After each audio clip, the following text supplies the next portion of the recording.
Meanwhile, here on Friday, September 3rd, 2010, with everything else going on, Hurricane Earl roaring through New York, or past New York, it's just hot and muggy and nasty here today. The adventures of the Kabul bank go on, and I just thought we'd have to read you sections of it, read you the whole article, and I'll edit some down, but it's really worth reading. A top shareholder in Afghan's largest bank called on the U.S.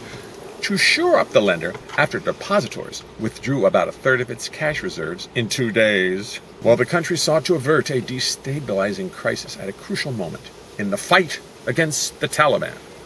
Mahmoud Karzai, brother of Afghanistan's president and the third largest shareholder in the Kabul bank, urged the U.S. to calm the situation, saying the lender could keep up with the pace of withdrawals for only a few more days. The lender, being the Kabul bank, could only keep up with the pace of withdrawals for a few more days.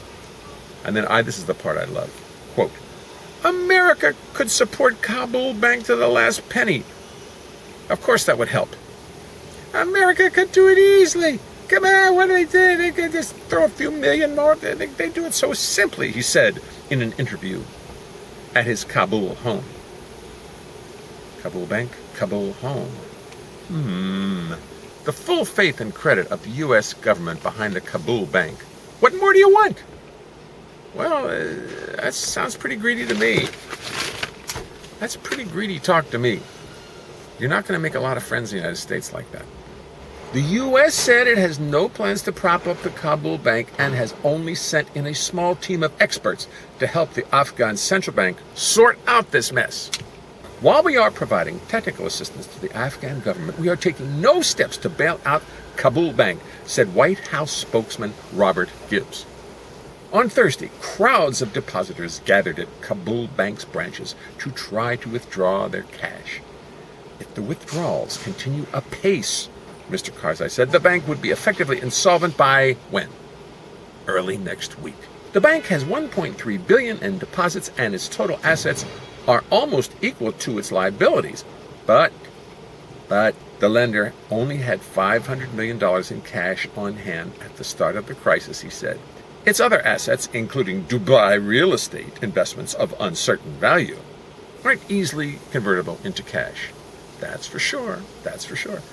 Mr. Karzai's numbers were confirmed by a senior central bank official. Oh, good. Kabul bank's woes became public late Tuesday when word emerged that Afghanistan's central bank had quietly forced out the bank's two top executives and its biggest shareholders, amid allegations that they made hundreds of millions of dollars in often clandestine loans to themselves and Afghan government insiders. Ooh, that's not good. That's not how you're supposed to run a bank. U.S. and Afghan officials say they hope that even the worst-case scenario, Kabul bank's collapse, would have a limited economic impact. Afghanistan's economy is largely cash-based, and the vast majority of financial transactions are conducted through informal money transfer firms, none of which are thought to be in peril. The hawalas I spoke of before. Formal banks account for only a tiny sliver of Afghan's financial activity. The hawalas, the unofficial bank transfer companies, do all the rest. Yet among the formal banks, Kabul bank's woes pose a threat to Afghanistan's 9 other private banks, potentially foiling years of American-backed efforts to build from scratch the kind of banking system seen as essential to a healthy economy. And we would know about that. Kabul Bank has close ties to the administration of President Hamid Karzai, and the allegations of insider dealing at the bank thus pose. Oops, gotta move. Here we go. Just had a frantic car-moving scene as the sweeper came by and everybody ran. And here I am trying to bail out Afghan's largest bank, and I have to move my car. Anyway, I think I was here. Kabul bank's woes pose a threat to Afghanistan's 9 other private banks, potentially foiling years of American-backed efforts to build from scratch the kind of banking system seen as essential to a healthy economy. They wanted the same kind of banking system we have, our healthy banking system. And we showed how healthy that banking system is in the last 3 years. And that's what we want to build for Afghanistan. I think hawalas are probably the best idea. Just unregistered transferring of funds, period. Just stick it someplace. Nobody knows anything. Many Afghans said they saw the activities at Kabul Bank as another sign of government-sanctioned, Western-backed avarice. Avarice. We all know what avarice is, right? Let's take a look. Let's make sure we know. Okay, run it.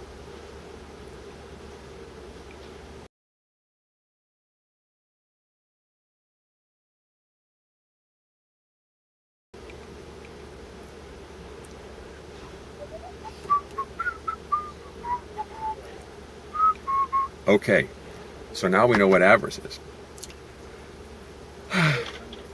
It comes down to weak government. They issue licenses to people to open banks to use as their own personal accounts, said one Kabul Bank customer who gave his name as Mohammed. He had been waiting for hours in a packed Kabul Bank branch to collect the $3,000 in his account and had yet to reach a teller. Whoa. President Karzai, appearing Thursday at a news conference with U.S. Defense Secretary Robert Gates, repeated pledges by other officials to guarantee deposits at Kabul Bank. The lender is safe. People do not have to panic. The government of Afghanistan is fully behind that bank, he said. Even if the whole financial situation in Afghanistan collapses, we have the money to support it, so people do not have to be worried. Good. The lender's $1.3 billion in deposits represent more than a quarter of the $4.8 billion that President Hamid Karzai said Thursday Afghanistan holds in hard currency reserves. Okay, so Afghanistan can back up the Kabul Bank. Some U.S. officials expressed doubt that the Afghan government could bear the strain of propping up Kabul Bank without outside help. Outside help. Who are we going to get? The government took in less than $1 billion in revenue last year and relies on the U.S. and other donors for much of its budget. Did you know that? If Kabul Bank were to run short of money, the cash for depositors may well come from the coffers of U.S. taxpayers and other international donors, the one U.S. official said. I'd had no idea. U.S. and Afghan officials said the need for U.S. help would be even more pressing if Afghans began to lose confidence in other banks, which does not appear to be happening yet. Working in Kabul's favor was the arrival of the Afghan weekend on Friday, when banks like most shops and offices are closed. Mahmoud Karzai said he hoped cooler heads would prevail after the banks reopened Saturday. Oh, be cool. At a separate news conference, Finance Minister Omar Zakilwal blamed the bank's troubles on alarmist reports in the foreign media. That's me. I'm the one. I'm reading the Wall Street Journal and the Times, but I'm the one who's reporting it because everybody watches me on my website. Everybody. It's a trillion hits a day. He told reporters, Finance Minister Omar Zakilwal told reporters, it would never collapse. The large volume of withdrawals were not a crisis, he said. Yet Mahmoud Karzai's account of the bank's financial situation painted a darker picture. He said depositors have withdrawn about $177 million from the lender, about a third of its available cash, in the 2 days since Afghan regulators forced out its two top executives and placed a central bank official in charge. On Thursday, 2 Afghan soldiers waited to transfer their $200 salaries from the bank to their families in Baglang province in the north. Despite the chaotic crowd and no real lines, the soldiers took a number and were still waiting to be called by one of the branch's 15 tellers 2 hours later. On Thursday, 2 Afghan soldiers waited to transfer their $200 salaries from the bank to their families in Baglang province in the north. They just wanted to send $200 north. Despite the chaotic crowd and no real lines, the soldiers took a number and were still waiting to be called by one of the branch's 15 tellers 2 hours later. Somebody doesn't want to transfer the money.